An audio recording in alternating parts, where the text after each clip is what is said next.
প্রার্থী তালিকা নিয়ে কিছু হয়নি, তৃণমূলকে হারানোর পরিকল্পনা। প্রার্থী তালিকা একেবারে ইমেটেরিয়াল, নিচে পদ্ম উপরে নরেন্দ্র মোদীজি। হারাতে হবে তৃণমূলকে, প্রাক্তন করতে হবে মমতা ব্যানার্জি। দাদা বলছি, এবারের কি কোনো নতুন চমক থাকতে চলেছে? চমক একটাই, আগামী পরশুদিন ব্রিগেড সমাবেশ। অতীতের সব রেকর্ড ভেঙে মানুষের জমায়েত হবে। আর দাদা, আজকে প্রধানমন্ত্রীর সঙ্গে যখন রাষ্ট্রবাদী সনাতনীদের গর্জন শুনবেন। 26-এর নির্বাচন তৃণমূলের বিসর্জন।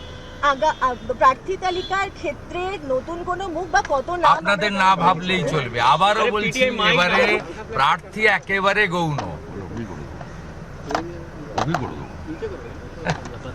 समीक सर, आप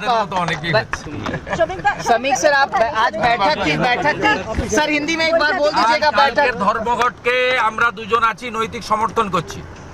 সুপ্রিম কোর্টের অর্ডারও মানেনি যে সরকারি কর্মচারী, শিক্ষক, পুলিশ কর্মচারী কালকে সর্বাত্মক ধর্মঘট করুন, আমরা নৈতিক সমর্থন থাকলো। सर हिंदी में भी शॉर्ट রাজ্য বিজেপির সভাপতি এবং এলওপির সমর্থন থাকলো। আর পুলিশ যদি আপনাদের উপর জোর জুলুম করে, আমাদের ডাকবেন, আমরা রাস্তায় থাকবো। আর আপনাদের যদি কারোর চাকরি খারিজ করে, কারোর কিছু করে, বিজেপি লিগ্যাল সেল আপনাদেরকে free of professional fees support দেবে। और शॉर्ट इन हिंदी। আরো ভালো ভালো খবর দেখতে সাবস্ক্রাইব করুন বাংলা হান্টের ইউটিউব চ্যানেল। বাংলা হান্টের আরো খবর দেখতে নজর রাখুন। বাংলা খবর মানেই বাংলা হান্ট।